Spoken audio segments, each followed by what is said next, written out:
$80, I think that can stretch some beans, some rice. That's several meals. Who eating beans and rice, yo? Somebody who want to live off of $80 every 2 weeks, like eating. Like Welcome back. I am Charel, and this is my husband Dale, and this is another Off the Mic session. We wanted to discuss money before marriage. Do you discuss money, share your finances with the person that you say you're going to marry before marriage, or do you wait till after you're married to then start sharing the numbers and talking about the figures? So what do you think, Dale?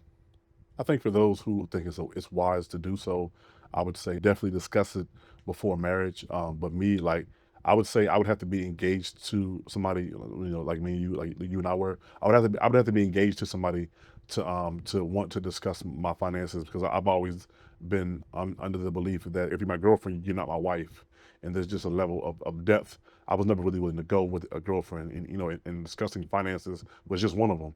But if it progresses to finances, that is, I mean, to fiance, then we can talk about finances, because that lets me know that there's a near future of you being my wife, and those things will be merged together anyways by default. So yes, I think that for those who have the belief, yes, I do know married people who don't talk about finances. They don't really discuss their finances. They each pay whatever bills that they have agreed to pay during the beginning of the marriage, and that's kind of how things kind of flow. The husband don't know how much the wife's making, the wife don't know how much the husband makes. I mean, I know people like that. It's very common. I don't believe, in that. I don't believe that should be how a marriage should work, but that's just my opinion, and I'm entitled to that, and others have others' opinions about that. What about you? I can only pull from what you and I did when we were considering marriage.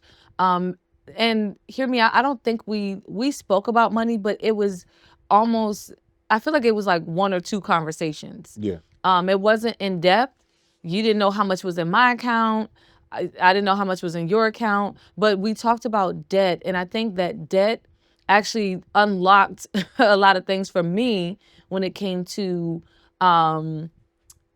Unlocked. yeah, it unlocked like just maybe my thoughts that that you just push down. Just when it comes to paying bills, you're kind of like, you have to do it as an adult.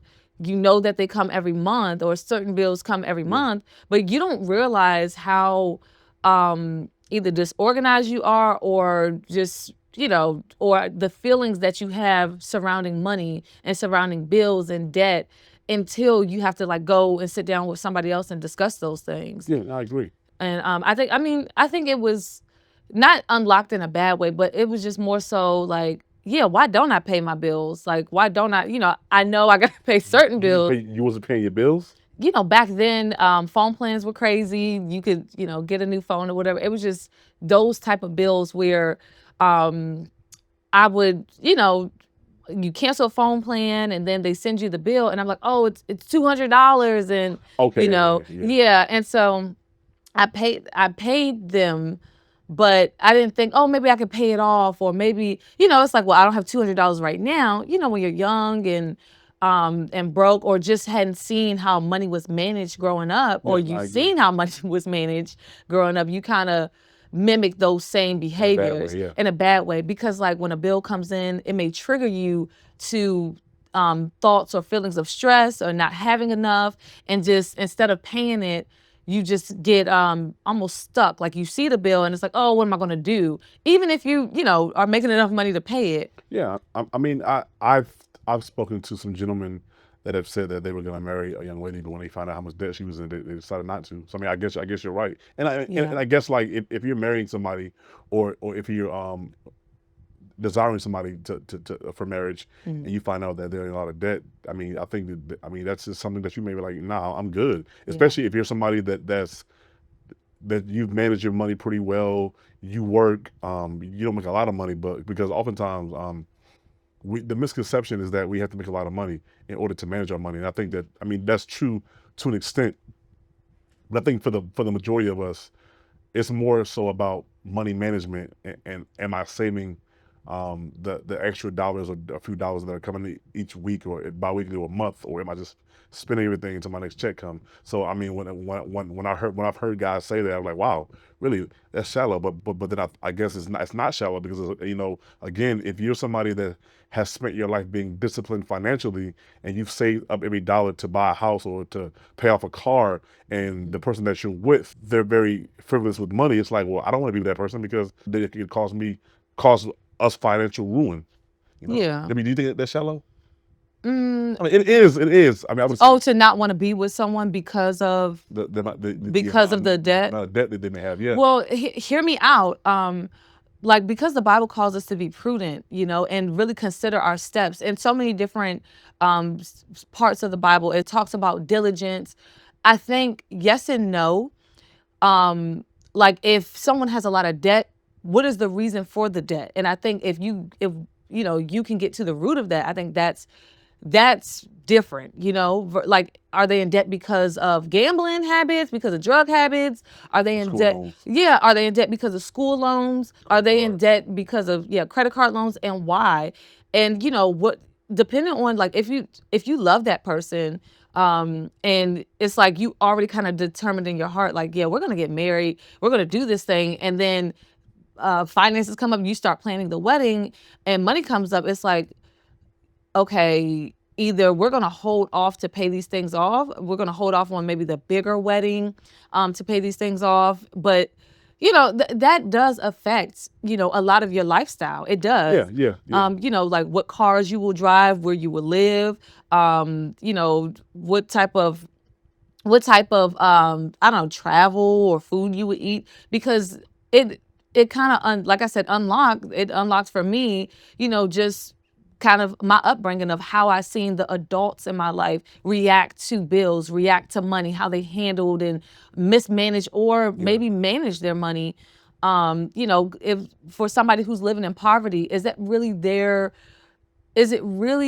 such a big deal if they marry someone who's a little bit more financially set, like, but they come from poverty, because it's not their fault that they come from poverty. Yeah, I mean, I think like when the person told me that they wasn't gonna marry the young lady because her the debt. I think one of the first things I thought about was I was wondering like what like you said, was it school loans, or but also too, another thing that probably led me to the other thing that came to my mind was that like they probably wasn't, they've been around her long enough to know her spending habits and know that, like I said, she's frivolous with money, and they probably just don't want no parts of that joint, because I know dudes even I work with now, they're like, yo, why we spending up all our money, yo? And it's like, wow. And I was like, well, I don't have those problems. My wife doesn't really do that. But I think that, yeah, that's a nightmare for a man. I mean, that's a night, or a woman. If you're somebody that's, you're trying to forge a financial legacy for your family, and one of your spouses or either yourself, you Mhm. blow money, or you have a gambling problem, or because again, I work with people who would gamble their whole checks away. Yeah. Again, that could be a problem. It sounds surface level, but I think the reality of it is like that will affect your life. I come to you, for the light bill money, and you don't gamble it away. It's like, or you vice versa. You come to you Yeah. like, Bill, yeah, where's the money for the rent? Oh yeah, I blew that joint in the casino. He like, yo, Yeah. like, What you're saying, as far as like if it's a gambling debt or drugs, it's like it does take away from your lifestyle, your livelihood, and your family. Now, as believers, I know that we like to believe in the Lord, like, oh, He's going to provide, and I think it's almost like kind of foolish to say that, yeah, that the Lord's going to provide, but then we are allowed to mismanage that, like what He provides, because like you said, it's not always about input, it's about output. yeah, Like, yes, your income, like a lot of people live above their means. And so if your yeah. income is this amount, but you're overspending that, then that debt is, definitely going to occur. I was watching a video on TikTok yesterday with Dr. Umar. He talked about how a lot of that is attributed to self worth, self value, and just low self esteem. You know what I'm saying? And I was like, wow.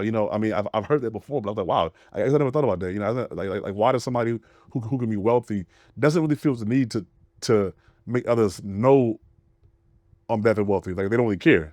Over the years, I've met people who were wealthy and didn't know they were wealthy. Like I've known them for years. They're like, wow, I remember what he got a command behind his name, and never knew that because they just wasn't people who had nice car or what we would say nice cars. I mean, they had cars that were running and older cars, but it's like they had a It nice car. wasn't flashy. So I just feel like a lot of that is just culturally, like you said before, is just what we see, and I think being around people like that who were not African American, who had money, it kind of changed. It helped change my mind on how I view these things, which is why me and my wife were actually able to live the lifestyle that we do now. Because like we don't make a lot of money, but again, it goes back to we also don't put out a lot of money either. So we're not living above our means. We're actually living way below our means. Mm-hmm. Yeah, but it's almost like, once again, how did you see money? How did the people around you, like, how did they manage their money? How did they show their money? I mean, we know people who, was flat broke, and then, the tax refund hits and that money is gone. And, but they felt like they were on top of the world. And it can feel that way when you haven't had, like something tangible for a while. And it's almost like you kind of got your running list of, these are the first like 5 things I'm gonna buy. Like once we make it big, once we hit the lotto, once we get that check, that refund, these are the first kind of things. But, I was just thinking about how there was layaway back in the day. There were, so today we have like pay in 4 payments, Klarna, Afterpay, things like that. PayPal. And yeah, PayPal. And, it's really interesting because I didn't even know you could use these things on trips. So people are like tripping with Afterpay. Like, you know what I'm saying? Like they are going on these trips, using these like paying for ways. But, we may like try to dig into somebody who's like, oh, you using the 4 payments then you shouldn't go. But then it's like, what's the difference between that person and someone who has access to several different credit cards and, they're just going to pay back the credit card. And so it's like, if you sit down and talk with like your person about that, will that determine whether or not you pursue a relationship with them, a marriage with them? I mean, do you think that it should really? Yeah. I mean, I think even again going back to when we first met, started talking to each other. That's one of the things that I appreciated about you, that you seem very financially conservative. Wow. No, I think that's great that you thought I was financially conservative. Were you? I was, but not not in the way that you think. He was like, I was by default. Well, yeah, I was by default because I was a young mom. I was living on my own. I didn't want to really ask for a lot of help from people. I had asked for help before, and there's a lot of stipulations that come with getting someone's financial support anyways. And so I was like, I didn't have Wi-Fi for a long time. I didn't have cable. You ain't have Netflix either. I remember you ain't have Netflix. Netflix. I didn't have Netflix. We watched DVDs. Because I used to give you because I used to use my joint. Oh, you did? Yeah, oh, yes, yes. Like, you got that's when I knew. That's well, $6.99 a month. Exactly. That's when it was cheap. $7 That's when it was cheap. Well, it wasn't just that. It was just that I just wanted to make sure, like, during that time, I got paid in cash. I didn't know the difference between a bank and a credit union. And so you have all these fees. And I'm like, well, I don't understand. If my bill is my phone bill is $40.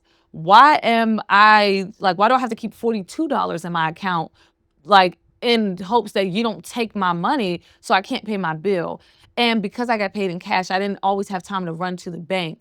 And so, it was certain ones that I did watch before you and I got married who spoke about money that actually changed my mindset about money. So it was more so, it wasn't because I was, I wanted to be frugal. I was fearful. Yeah, it's interesting.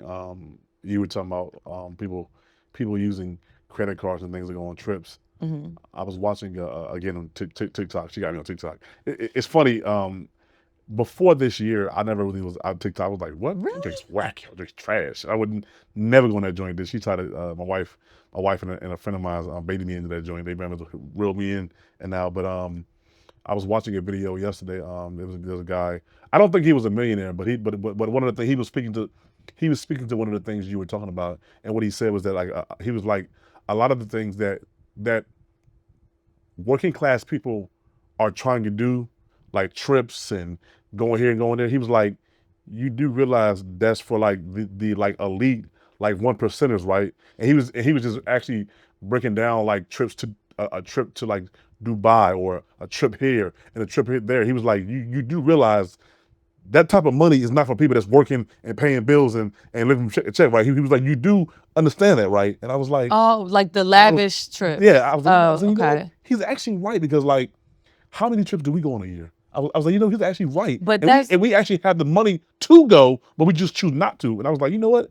I never thought about it from that perspective, and so I say that to say that I think that we live in a world where social media has actually given people, and he mentioned that it has given people an unrealistic view of the world and how things actually work, even finances. I don't know if it was either early this year or last year where they was like, well, I ain't going I'm not going on no date to Cheesecake Factory. And then oh like yeah, that trend. somebody actually pulled the menu up. They was like, yo, do you realize like a meal for two people at Cheesecake Factory, that's like 50 is like 50 to $80. They was like, that's a lot of money for a working class person. They was like, that's a Yeah. lot of money. Like, do you know what I can do with $80? I can buy groceries. So it was like, Yeah. yeah, but I'm saying that to say that I think a lot of us even going into relationships and finances, our view of finances is very unrealistic, and Yeah. I know that, and I know that some of you know that because you have children and husbands, and you know that. Like me and my wife go out on a date. I'm like, yo, like what's the budget, young? No, And this is my wife who I live with. no, You know what I'm saying? we go out on a date with a gift card sometimes. Remember when we first Like yesterday, you see me to the oh card. yeah, It was when $2 we in that joint. it was $2 on Yeah, it? $2 My in that bad. I joint. thought it was no, I got I one mean, you for my set me up. birthday. I got one for my birthday and I would listen, this $2 less than what you would have paid. Like, man, but be but appreciative. but my point is that it just goes back again to just like kind of helping to change your mind and how you view these things, because again, to the average working class person, Mhm. $80 is a lot of money. Like that's a lot of that's groceries for like a week. Well, probably not really. Like nowadays, not really. In 2025, Yeah. $80, it could be for like maybe For a single person, yeah. for a single or Yeah, family of yeah, two. yeah. That could be 2 weeks of groceries, depending on, and once again, Not 2 weeks.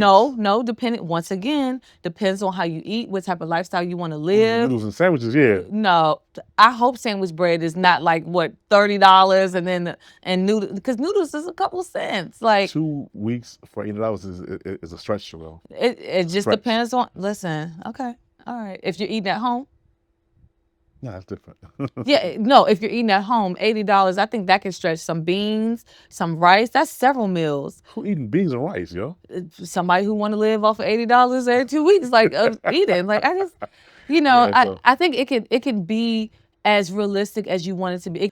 But something that you said in a future podcast episode that's coming out, right? You were talking about how, when you didn't know a thing, or maybe it was a past one. No, it's coming out soon. It's a new one. When we don't know a thing, like, why not go and research it? yeah. We have the internet. We have people like Dave Ramsey. I think Dave Ramsey was pivotal. Mr. Money Mustache. Actually, those of you who were into reading blogs and stuff, he was one of the first blogs in my early 20s that I read about finances. And Even, what's the other guy you listen to? Graham Stephan. No, the guy that do the yard sales. That do the yard sales. Oh, Gary Vee. Gary Vee. She actually listened to his stuff, and it got us into e-commerce. So Yeah, on how to make yeah, extra, extra by ends. selling things that you have in your house that you don't wear anymore, like clothes.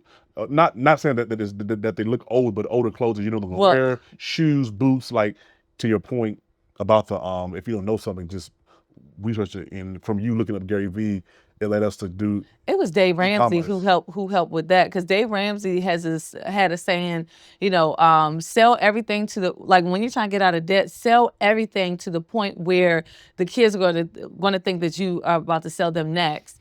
And like literally, It's to that point. Our oldest son, he'll set something down and he'll be like, "Okay, I'm coming back. Don't sell that, okay?" And it could be like a little I think he be paper playing. craft. He be playing No, though. he'd be serious. He's serious. And I'm like, "Dang, when you sell?" Like we hadn't sold his stuff. Like, No, dang. we did. No, we've gotten rid of things that he's outgrown. We hadn't sold anything of his, I don't think.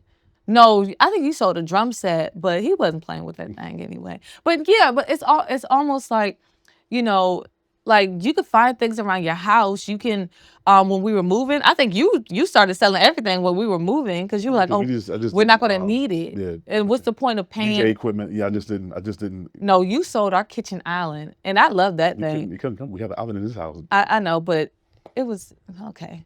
It was nice. I watched you and our oldest son build it, and Yeah. just memories of things. But it's like, yeah, we hold on to things that we actually just do not need. Now, there's Don't things that use. or we don't use. There's things that we do need and that we would like to use, but not everything.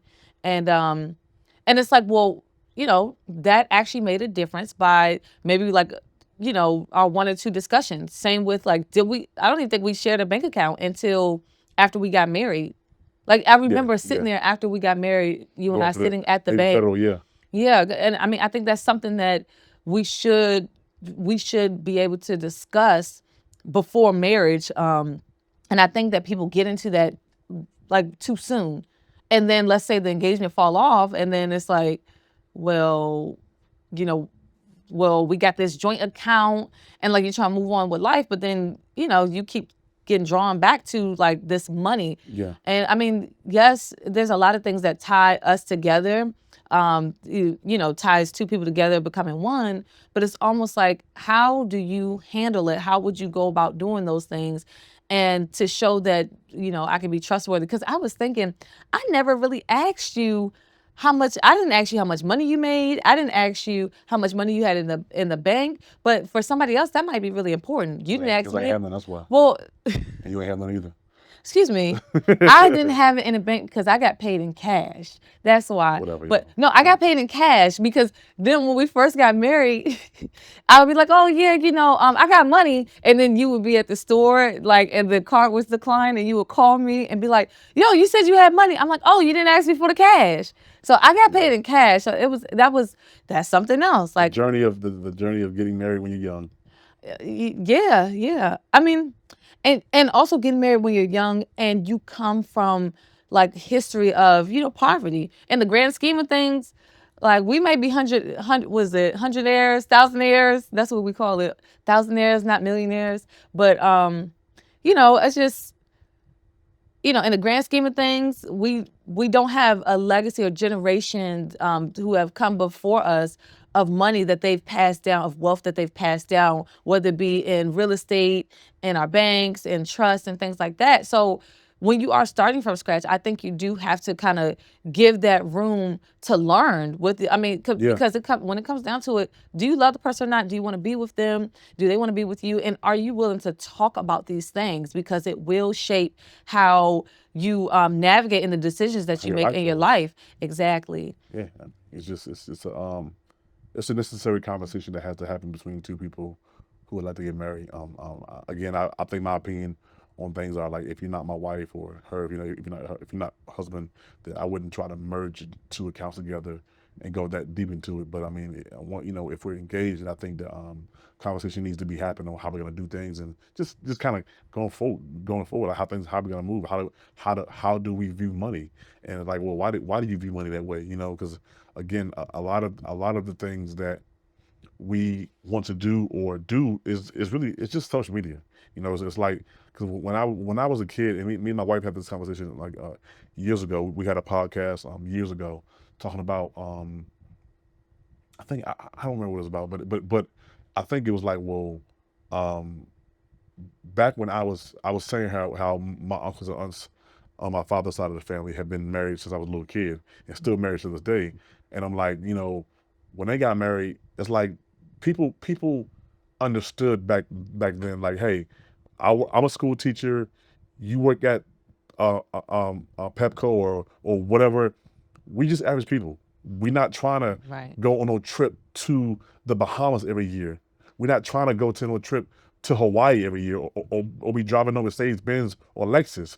We don't have that kind of income, and if we do, we don't want to spend it paying for a car. And I feel like sometimes people don't really sit down and ask themselves or ask the people that they're with, why is it that you think is why do you drive a Mercedes Benz? Now, let me say, if you make a certain amount of money, I'm not even talking to you. Just go ahead and leave this conversation. But if you're somebody that makes a certain amount of money, it's like, why are you driving a $60,000 car? Yeah. When Why? you make less than that a year. Like why is that okay to you? Why is it okay to you to go on trips to like London and Spain and Hawaii every year? Why? You know, everyday working class people, that's not the lifestyle for them. That's not the lifestyle, that they live. Yeah. That's not the lifestyle that they lived in the past. Go talk to your uncles, great uncles and grandparents. People, working class people, that's not how they lived. But we see social media and we allow it to influence us, and it's not reality for us. It's reality for Jay-Z and Beyonce, but guess what? They got M's behind their names, and M's is hundreds of M's. It ain't just one I M, think they it's a got couple M's B's. behind their name. Yeah, I mean, I yeah. think they got B's behind their name. And it's like, yeah. you don't even got 20,000 behind your name. These kind of conversations, they get me passionate because like me and my coworkers and some of my buddies, we sit and we have conversations like this all the time. Like, but the mentality of people, it's like, yo, I want to floss on them. I'm trying to leave a financial legacy for my family. Yeah, I don't care about flossing. Yeah. I want to be able to look at my account and see see money in my bank. And if we choose to go on a trip every other year or every year, then that's fine. Like me and my wife recently bought a timeshare after 10 years of being together. And one of the reasons why we did that is because we actually was like, well, whenever we go on vacation, we usually spend about $800 to $1,000 for lodging, Yeah. That's it, just for lodging. And this is post-pandemic. Yeah. So Yeah, it's like traveling. if I get a timeshare and I can go there for free for a week, why not? Well, not free. We Yeah, I are, mean, yeah, not free, but but you know, because you are paying for it and you're paying for the maintenance fee. But my point is like, if I can have this and have it paid, because we're almost done paying it off. We've been like snowballing that joint. yeah, yeah, But my point in saying that is that like for us, it was doable because after 10 years of being together, it was doable because we realized this is actually really beneficial to us because we would love to go on vacation for a week and have to spend $800 to $1,000 for lodging. We can just have this right here. We have it. Our family can use it if they need to. One day when our kids get grown, we want to give it to our kids. So it's something that we can always have in our family. Because the timeshare, regardless of what you think, timeshares can be passed on to children, or you give it to your mother as far as title. Because once you pay it off, they do give you a title. So it is a piece of property, but not nothing that you physically can probably own or sell or would want to. But yeah, it is a piece of property. My thing about timeshares, though, because there are people who get timeshares before they're married, that's just a really sticky situation. You know what I'm saying? Because if you do not end up together, you have to figure out what to do with this piece, like with this property. The other thing too, like I noticed it's a lot of love hate, but more hate than love for timeshares, especially online. And I get it. There's people who actually just do not use it, and it's like, well, yeah, that's the thing. Go use it. But what really got us, I mean, we went into the room, and this isn't a timeshare conversation, but we went into the pitch, buying Not pitch, wanting to buy one, not wanting and to not buy even one, caring. but it kind of goes back to money. And like the person that you're with, they got down to a number where, I remember you looked at me and said, yeah, I could do a couple of days of overtime and we could pay this off. And I said, no, if you have to be out of this house longer than you already are, then I don't want it. Like, you have to figure out what something's worth to you. And literally I had in my head, they need to come below this number. I didn't say it to anybody. I didn't even say it to you. And sure enough, they, getting us our gifts. We went back to a back room. It was actually lower than what you and it was lower than what I had thought. And I said, you know what? I'm willing to do this because when I think back of on all the family travels I've had with my family and the memories that we've had, maybe it was every year, and maybe it was every other year. for us anyways, because it was my grandparents' timeshare, it was through a timeshare. But my grandparents were at a financial place where they deemed that they can afford it. It Yeah. wasn't from the beginning. Or credit cards, because like Yeah. we have a strict rule in our marriage of like we're not going on vacations on no credit cards or on no Yeah. debt. We not Well, okay, hold on. if we can't pay out of pocket, and Yes. if we can't afford it out of pocket, then we're just not going. So, but here's the thing about that too. Not to get that mixed up with, yes, we do use a credit card because we don't want to get scammed, but we have the cash to pay it. Yeah. When we use the cash Same, to pay it. essentially we're saying the same thing. It's the same, but yeah. We're not going on. We're not using debt or paying for a vacation with a credit card to go in debt.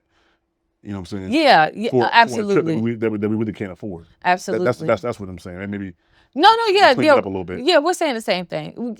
I agree with you. Yes, we're saying the same thing.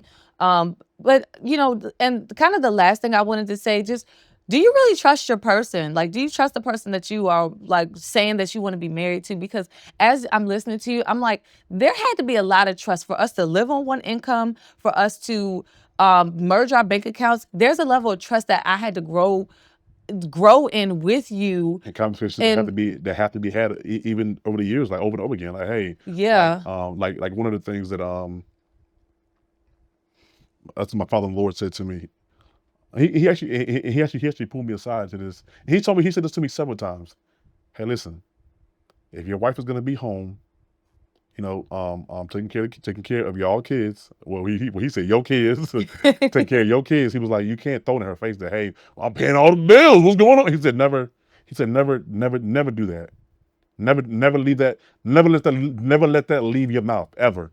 He said because you don't want to create an environment in your wife's heart of unsafety, because it's like, yo, he's like, yo, whatever you make, he was like, y'all need to start saying our money, this our money, because it is. And I think that's one of the things that you have to understand, that if you're gonna be in a one income home or whatever it may be, because I heard situations where the father stays at home because the mother makes the wife makes so much money. You remember our daughter's Christian? When I heard that, I was like, oh, what? yes, And yes. it was like, yeah, but it's like, it made sense for them. if you're making if your wife is a lawyer or a doctor and you just a construction worker, like, yeah, I'm staying home with the kids. I mean, I would stay home with the kids. Me, okay. Gail Skinner, I would be home with the kids. Well, so, but no, but it has to make sense. If you know, if they don't mind, you know, working, like it has to make sense for the grand scheme of y'all relationship. And back to a video we released about a month or so ago. What is y'all goals? If your goal is to be on one income, who's going to do that? Like, I think those conversations need to happen, and no bullying, because maybe it doesn't happen. But I don't think the goal is ever one income. I think the larger scheme of things is children. It's never one income. Well, the actual goal is is what your point. I can be the one who is the sole provider for my kids, even educational wise. It's never just one income. Because I mean, if we had no kids, I believe you would be working. Would you would say? Well, that's a whole different thing. Probably, I would pray that I could be working, but you know, I had stopped working for a different reason. I'm saying besides that, if I was in a space where I didn't like struggle with some of the things that, you know, I struggled with, yes, I would be working. Yeah, that's what I'm saying. Like, you know, I think no one's goal in itself is ever just one income. If we can have multiple streams. Reason why people do that.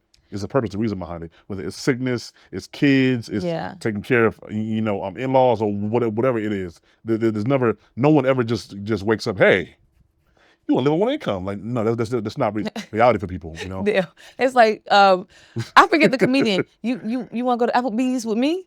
Like, you know, it's just like he was just saying that's how you know you're in love. Like, if you want to sit at Applebee's with like your person or whatever, basically you're broke and you doing the 2 for 2 meal or the 2 for 1 meal thing. Yeah. When I tell you, I mean, it's all in what you are comfortable with like the person you're doing it with. Because I mean, listen, you was comfortable with a Panda Express. Panda Express. We went to Panda Express? Yeah. You also didn't call it a date. Okay, but no, so because it's funny because my mother reminds me almost daily, if not weekly, like, oh yeah, the kids need a bigger house. Like they need room to run in the yard and they need this and that. And when I tell you, I'm like, oh my gosh, mom, you so want this bigger house for us. Please buy me the house and I will gladly move in. I'm sure we will gladly move in. Your son-in-law would love a bigger house if you're buying it. And so, and I say that jokingly to her to say, I mean, even with us looking at the home that we're in now, I was like, well, yes, I would love for us to have a bigger house, but who's going to clean that house? Who's going, you know what I'm saying? We got to light it. We got to, keep it cool or warm, when the seasons cool down or warm up. And it's like you consider all of those things. And maybe somebody who has a lot of money don't consider all of those things and they're worried about something else, like, are we going to merge our businesses together kind of thing. But here, we are too, like you said, regular folks. I have this little old lady, she's in her 80s that I speak to. I loved hearing her story, how her and her husband met. And then also when they got married, they ran off to a courthouse, Nowadays, that would not be a thing. The wedding dress, that was because I believe Princess Diana wore a white wedding dress and that became a status symbol. The wedding ring, having a gemstone wedding ring, those are status symbols.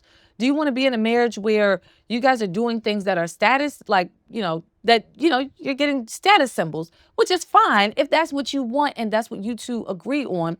Or do you want to just be married for love? And I think that's a big conversation. You want to hear something crazy? I just made me think about it. I worked with a guy when I had my last company. They spent $35,000 for their wedding. Yeah. And then they got divorced in 6 months. In 6 months? Yeah. And they're still paying off that wedding probably till this day. Yeah. As a, you paying the divorce and the dang, $35,000. I'm like, man, what y'all have? Who y'all have at y'all wedding? Like Little Richard? No, look, Drake? That's Chelsea Clinton.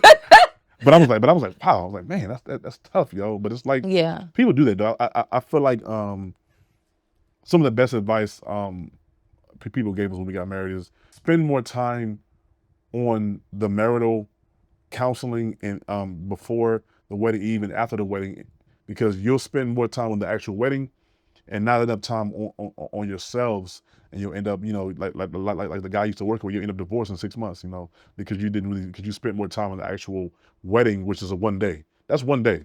Yeah. $35,000 again for working class people for one day is a lot of money. Now, if mom and dad paying for it, or if people in the family are putting the money together and paying for it, then that's fine. I mean, I would take that too. But $35,000 to two people for working class people for one day, yeah, maybe 4 or 5 hours. Yeah, that is a lot of money. The reality that you see on TV, that these celebrities live and these singers live and these actresses live, that's not your reality. Yeah. 35 grand to them is probably dinner at a nice restaurant. It's a drop in the bucket. In Hollywood. Yeah. 30 grand to us is years and years and years doing overtime, paying it off. Yeah. That's not, we live in two different realities. And I feel like oftentimes working class people don't realize that. They allow social media to mind trick them. Last year, we dropped a lot of our streaming apps because we didn't really watch TV that much, and we started we noticed that we only watch a movie on the weekend, so we just, you know what, why don't we just buy DVDs and just or Blu-rays and just watch that? So we started buying Blu-ray and DVDs for like 200 DVDs for like $20 online, and then we would just go through them, and the ones we wanted, we picked them and just give the rest away. And that's how now we just watch a Blu-ray or a DVD on the weekends. I mean, since then we've gotten Netflix back because during the holidays. Hold on. They make a lot of great holiday movies. No, you got Netflix back because I remember seeing it. But why we get it back to them? Yeah, you're right. It was a couple holiday movies. But my point in saying that is that, like, we did that because we realized we were paying like $70 a month with the different streaming devices. You're like, yo, how are we paying like $70 You might as well have like, cable. Oh my goodness, I might as well have cable, young. And it's like, you don't realize it. Like, but by the time you stream this platform, that platform, this platform, that platform, you're paying a couple $100 a month and you don't even know it. I would just say, just remember, you're beautiful, you're lovely. Like me and her, you are a working class person. You are not a millionaire or a billionaire, and if you are, please shout out, give us some of this on the video right here. Cash at the bottom. but in all seriousness, you are a working class person. Learn and understand that. Change how you view things, and stop letting these social media posts or challenges trick you. Yeah, well, I think I enjoyed this off the mic session. Me too. I believe that there's going to be a part 2. You think we should do a part 2?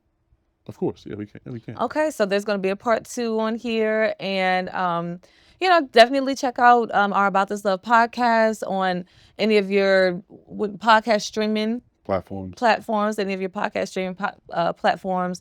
And until next time, peace. Peace. Oh, I forgot I had the mic. The mic. The mouse. The mouse, not the mic.